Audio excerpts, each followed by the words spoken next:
ये टॉपिक आपके नोट्स में लिखा हुआ नहीं है, इसे आप थोड़ा सा अलग से कॉपी कर लीजिएगा। क्या है question? Why is the electric potential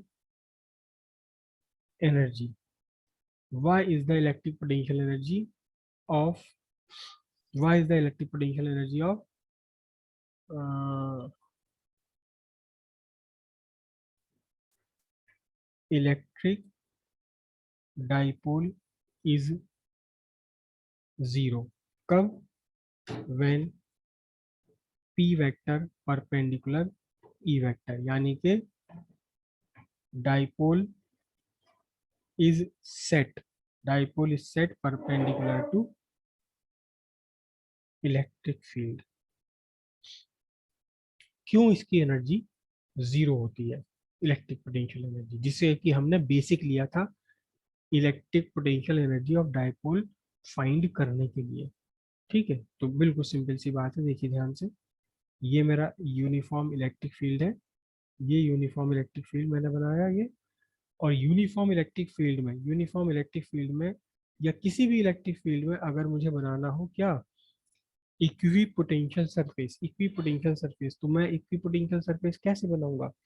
equi potential surface मुझे बनानी होगी परपेंडिकुलर टू इलेक्ट्रिक फील्ड। ये मैंने एक इक्विपोटेंशियल सरफेस ड्रॉ कर दी। This is equipotential surface. ठीक है, this is an equipotential surface.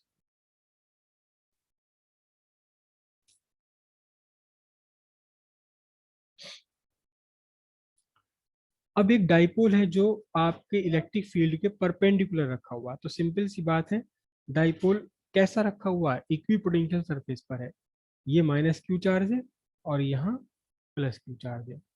दोनों के बीच का कितना डिस्टेंस है? ये दोनों के बीच का डिस्टेंस है कितना? 12। ये पॉइंट कौन सा है आपका? ये पॉइंट हम लिखते हैं माइनस क्यू जहाँ रखा हुआ ए, और ये वाला पॉइंट है क्या? बी। और बीचों बीच का पॉइंट होता है ओ। और इस टाइम पी वेक्टर आपका देखो, दिस पी वेक्टर कहाँ है? पी वेक्टर की डायरेक्शन है परपेंडिकुलर टू इलेक्ट्रिक फील्ड। और आपका इलेक्ट्रिक फील्ड कहाँ है? इलेक्ट्रिक फील्ड की डायरेक्शन है ये वाली। दोनों एक दूसरे के परपेंडिकुलर आ रहे हैं, इलेक्ट्रिक फील्ड वेक्टर और पी वेक्टर दोनों एक दूसरे के परपेंडिकुलर है। तो अब यहाँ इस डाइपोल की इलेक्ट्रिक पोटेंशियल एनर्जी जीरो क्यों होती है? डाइपोल की इलेक्ट्रिक पोटेंशियल एनर्जी जीरो क्यों है? कब? When dipole is set perpendicular to electric field. अब बहुत ध्यान से देखिएगा, मैं इस सरफेस का नाम लिख रहा हूँ, मैं इस सरफेस का नाम लिख रहा हूँ, इस सरफेस का नाम मैं लिख रहा हूँ कौन सा?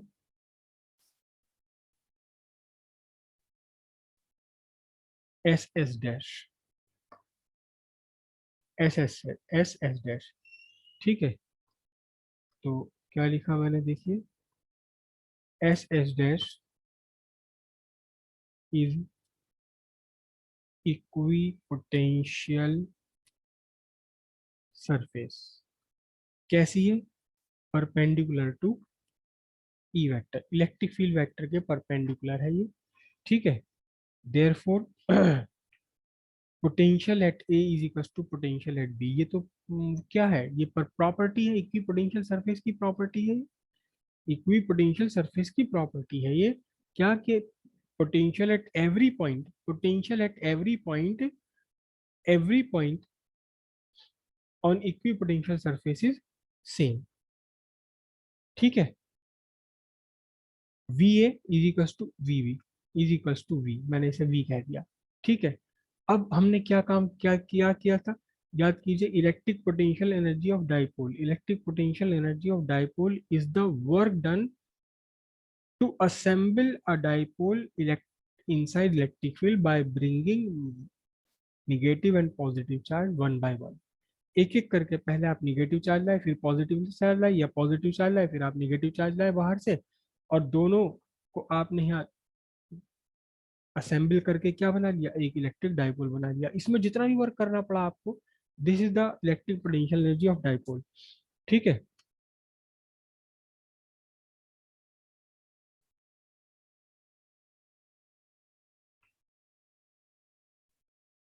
Bye the definition electric potential energy of dipole क्या है, is equals to the work done for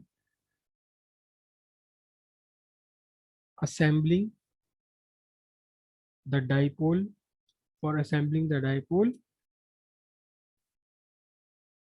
inside electric field by bringing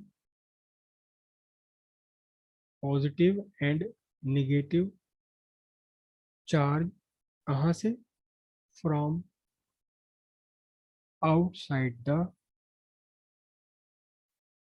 electric field, from outside the electric field के बाहर से एक एक करके पॉजिटिव नेगेटिव चार्ज को लाने में जितना भी आपको टोटल वर्क करना पड़ा, ठीक है, total work done for assembling the dipole, ठीक है। अब टोटल वर्क डन कैसे फाइंड करेंगे, पॉइंट ए पर पोटेंशियल कितना है V, पॉइंट बी पर पोटेंशियल कितना है V, ठीक है।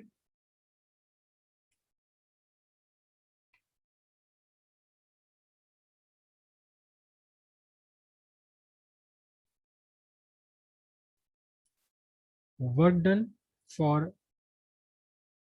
Bringing plus Q from infinity to point A, point A कहाँ है, इनसाइड द इलेक्ट्रिक फील्ड, कितना हो जाएगा आपका W1 is equal to plus Q into V B point पर है प्लस क्यू, तो इज इक्वल टू कितना हुआ प्लस क्यू वी जूल। इसी तरह से फिर क्या, work done for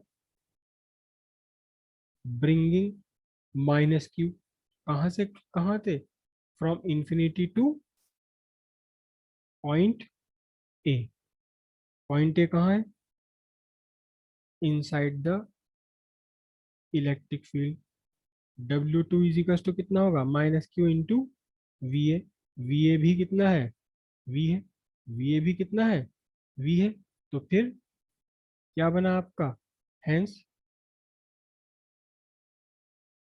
total work done for assembling the dipole, पूरा पूरा डाइपोल बनाने में कितना वर्क करना पड़ा, W1 प्लस W2, W1 कितना है प्लस QV और W2 कितना है माइनस QV, तो नेट वर्क डन कितना करना पड़ा 0। और यही क्या है, यही electric potential energy of dipole है, electric potential energy of dipole is the total work done for assembling the dipole, तो hence electric potential energy of dipole U is equal to 0, कब, जब डाइपोल आपका रखा हुआ है, कहाँ रखा हुआ है, जब आपका डाइपोल रखा हुआ है इलेक्ट्रिक फील्ड के परपेंडिकुलर। क्लियर हो गई यहाँ तक की बात।